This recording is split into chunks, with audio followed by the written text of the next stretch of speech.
সংবাদটা জানার পরে কিরকম মনে হয়েছিল আমাদের কাছে, এই স্মৃতি নিয়েই কিন্তু একটা নতুন বাংলাদেশ তৈরি করা সম্ভব।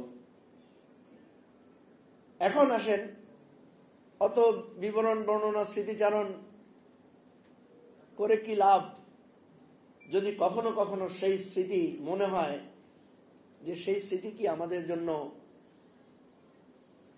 ভালো কিছু এনেছে কিনা। প্রথমত আমি বলি যে আমাদের প্রত্যাশা অনেক বেশি বলেই আমরা বারবার হতাশ হই। আমার ব্যক্তিগত মূল্যায়ন হচ্ছে, আমি যেহেতু রাজনীতির ছাত্র, আমার ব্যক্তিগত মূল্যায়ন হচ্ছে পৃথিবীতে বেশিরভাগ গণ অভ্যুত্থানই ব্যর্থ হয়েছে, বেশিরভাগ বিপ্লব ব্যর্থ হয়েছে। আমাদের গণ অভ্যুত্থানের একটাই সবচেয়ে বড় সফলতা, আমি বারবার যেটা বলি সেটা হচ্ছে আমরা শেখ হাসিনাকে পতন ঘটাতে পেরেছি, এবং শেখ হাসিনা বাংলাদেশ থেকে পালিয়ে গেছেন এবং সেটা ভারতে। এটাই হচ্ছে আমাদের সবচেয়ে বড় অর্জন। গণ অভ্যুত্থানে যদি আর কিছু না পাই, আমাদের খুব বেশি আফসোস করার দরকার নাই, কারণ এর পরবর্তী চ্যাপ্টারের যে ব্যর্থতার আলোচনাগুলো হচ্ছে, এগুলো সবার জন্য, সবকিছুর জন্য এটা আমাদের ব্যর্থতা, আমাদের অক্ষমতা, আমরাই এর জন্য দায়ী। বাংলাদেশে আওয়ামী লীগের পতন আগেও হয়েছে, কিন্তু প্রত্যেকবার আওয়ামী লীগের পুনরুত্থান ঘটেছে এই বিএনপি এবং জামাতের ভুলের জন্য।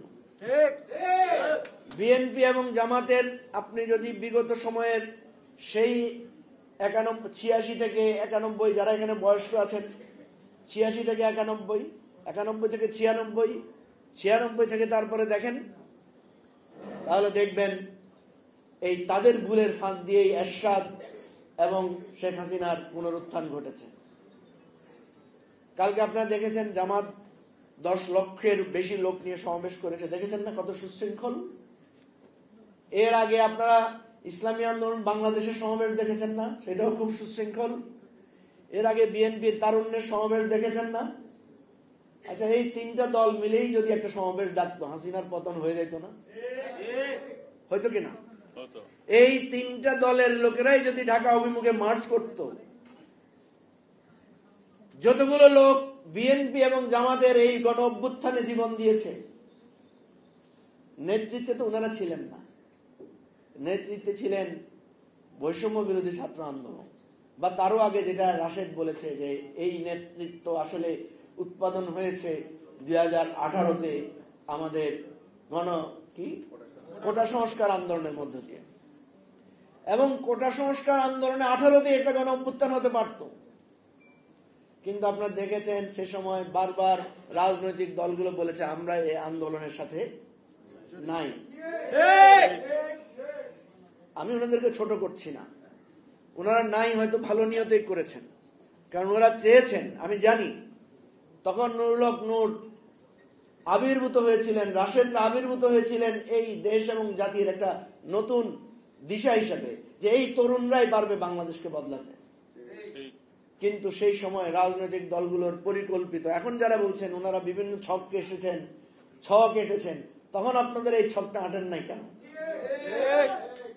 আমি তো এই ওয়েভের চাইতে ওই ওয়েভকে বেশি দেখি, ওই ওয়েভটা অনেক বেশি ভাইব্রেন্ট ছিল, এটা আপনাদের মনে থাকার কথা। তখন আমরা এত গণমাধ্যমের ছিল না, তখন এই ফেসবুক ইউটিউব দিয়েই আমাদের এই গণ জাগরণটা তৈরি হয়েছে। ডিজাইন, এলিগেন্স, বিউটি, সেরা পণ্য সবার জন্য জেভিকো। তো প্রিয় ভাই বন্ধুগণ, আমি যে কথাটা বলতে চাচ্ছিলাম, যে বিএনপি জামাতের 1 বছর যেতে হয় নাই, দেখেন কিভাবে বিভেদটা, বিতর্কটা তাদের তৈরি হয়েছে। এক দল এক পক্ষকে রাজাকার, এক দল আরেক পক্ষকে চাঁদাবাজ ডাকছেন। মনে হয় যেন বিএনপি আগে খুব ধোয়া তুলসী পাতা ছিল, দুধে আলতা ছিল, হঠাৎ করে ওনারা চাঁদাবাজ হয়ে গেছেন।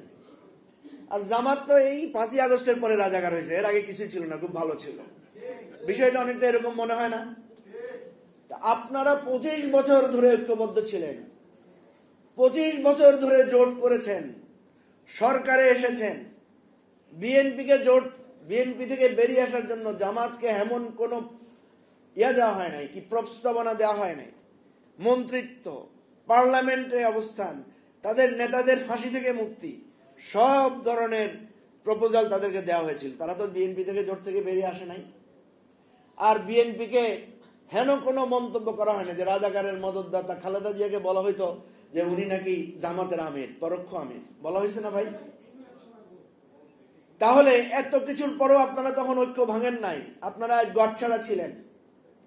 যেই সময় রাষ্ট্রটাকে গড়া দরকার, যেই সময় আবু সাইদ মুগ্ধের রক্তের উপর দাঁড়িয়ে আপনাদের বলা উচিত ছিল যে এই বাংলাদেশ অনেক কষ্টে ফেরত পেয়েছি, অনেক কষ্টে খালেদা জিয়াকে আবার আমরা রাজপথে দেখেছি, খালেদা জিয়ার সেই মায়াময়, সেই স্নেহময়ী চেহারা দেখার সৌভাগ্য হয়েছে, যেই কষ্টের ফলে আজকে আমরা সবাই মিলে বাংলাদেশ সংস্কারের জন্য আলোচনা করতে পারছি। সেই সময় আপনাদের ঐক্য দরকার ছিল। আসলে আপনাদের ঐক্য ছিল স্বার্থের ঐক্য। আপনারা শুধু ক্ষমতায় যাওয়ার জন্য, সংসদে সিট পাওয়ার জন্য, মন্ত্রিত্বের জন্য, ক্ষমতায় অর্জনের জন্য সে ঐক্য করেছিলেন। শুনলে হয়তো খারাপ লাগবে, আমি এই কথাটা এই জন্যই বলছি যে আপনাদের উপলব্ধির জন্য বলছি।